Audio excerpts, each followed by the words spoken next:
देखिए, कल हम बताए थे कि भाषा क्या है। भाषा क्या है, पार्ट 1 हमारा हो चुका है। आज पार्ट 2 हम बताएंगे कि भाषा की छोटी इकाई क्या है। भाषा की छोटी इकाई क्या है, तो इधर ध्यान से देखिए। भाषा की छोटी इकाई, भाषा की छोटी इकाई वर्ण होती है। भाषा की छोटी इकाई, छोटी इकाई वर्ण, वर्ण जिसे हम अक्षर भी कहते हैं, अक्षर कहते हैं। अर्थात पहले नंबर पर वर्ण, दूसरा शब्द और तीसरा नंबर वाक्य होता है, वाक्य। तो इसमें सबसे छोटी इकाई हमारी वर्ण से ही हमारे क्या है, पूरी भाषा बनती है। अक्षरों से ही पूरी भाषा का वो होता है निर्माण पूरा। तो अब हम बात करते हैं कि वर्ण किसे कहते हैं। वर्ण जिसे हम अक्षर किसे कहते हैं, किसे कहते हैं। ध्यान से देखिए, वर्ण किसे कहते हैं। तो वर्ण होता है परिभाषा उस छोटी से छोटी ध्वनि को, उस छोटी से छोटी ध्वनि को वर्ण या अक्षर कहते हैं। वर्ण या अक्षर कहते हैं जिसके टुकड़े ना हो, जिसके टुकड़े ना हो, जिसके टुकड़े ना हो, वर्ण कहलाता है। वर्ण कहलाता है। ये हुआ हमारे कि वर्ण किसे कहते हैं। तो उस छोटी से छोटी ध्वनि को वर्ण या अक्षर कहते हैं जिसके टुकड़े ना हो सके। जैसे कोई अक्षर हम ले लेते हैं, जैसे आ है, ई है, ऊ है। क्या इसके टुकड़े हो सकते हैं? इसके टुकड़े नहीं हो सकते हैं, इसके टुकड़े नहीं हो सकते हैं। अब जैसे मान लीजिए कोई शब्द आ जाए, जैसे राम है, तो राम के तो टुकड़े हो सकते हैं। क्या हो जाएगा, रा और प्लस रामा, इसके तो टुकड़े हो गए हैं, परंतु आ ई उ इसके टुकड़े नहीं हो रहे हैं। इसीलिए ये क्या है, हमारा वर्ण है। वर्ण यानी अक्षर है। चलिए अब देखते हैं कि वर्ण के कितने भेद होते हैं। वर्ण के कितने भेद होते हैं। ऊपर बैठ रही हूँ।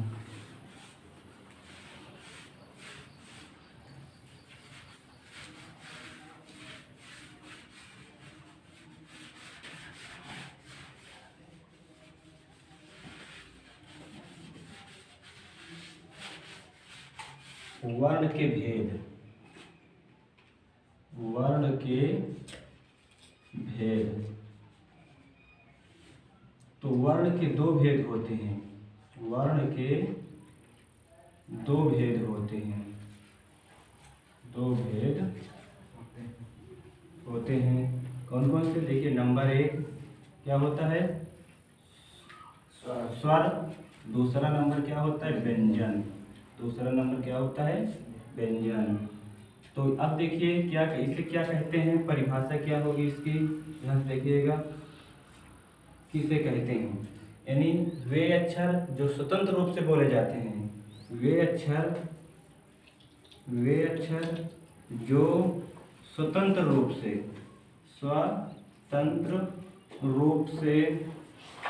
बोले जाते हैं। स्वतंत्र रूप से बोले जाते हैं, मतलब कि किसी दूसरे अक्षर की सहायता नहीं लेते हैं, यानी स्वतंत्र बोले जाते हैं। तो उसे हम क्या कहेंगे, स्वर कहेंगे।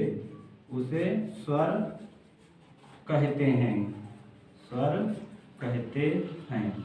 जैसे कौन कौन से हैं स्वर, देखिए। सामान्य तौर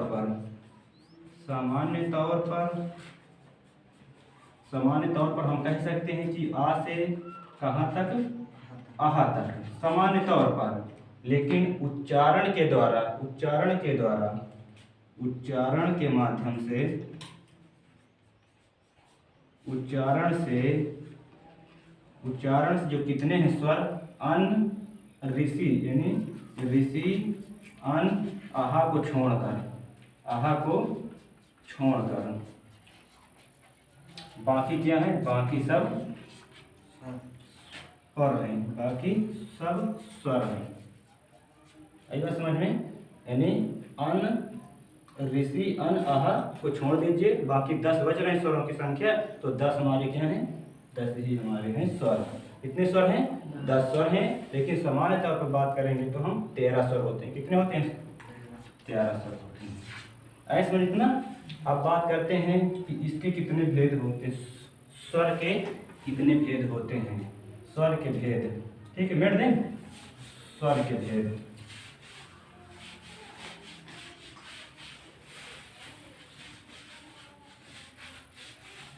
देखते हैं कितने भेद होते हैं।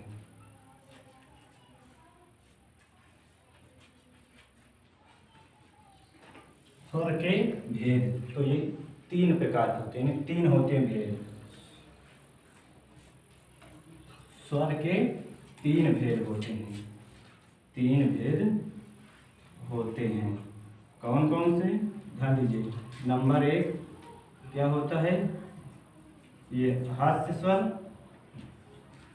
स्वर, दूसरा नंबर दीर्घ स्वर, 3 नंबर प्लुत स्वर, ये 3 होते हैं स्वर। ठीक है, अब देखिए ह्रस्व स्वर किसे कहते हैं, दीर्घ स्वर किसे कहते हैं, और ये प्लुत स्वर किसे कहते हैं। ठीक है, तो जो हास्य स्वर होता है, ह्रस्व स्वर होता है, वो क्या होता है कि कम समय लेता है बोलने, उच्चारण करते समय कम समय ले, उच्चारण करते समय कम समय ले, उच्चारण करते समय कम समय ले, कम समय ले, उसे हम क्या कहेंगे, हास्य स्वर। जैसे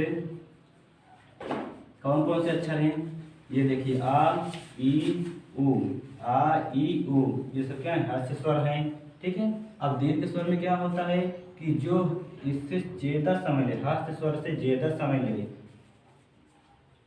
ह्रस्व स्वर से ज्यादा समय ले, मतलब दुगुना समय ले, ज्यादा समय ले, उसे हम क्या कहेंगे, दीर्घ स्वर कहेंगे। अब दीर्घ में जैसे कौन कौन अक्षर आते हैं, बड़ा आ, ये बड़ी, और ये बड़ा हुआ आते हैं स्वर, ये हो गए हमारा। अब लास्ट में बच रहा है ये प्लुत स्वर। प्लुत स्वर क्या होता है कि दीर्घ से ज्यादा समय लेता है, दीर्घ स्वर से ज्यादा समय लेता है, दीर्घ स्वर से ज्यादा समय लेता है,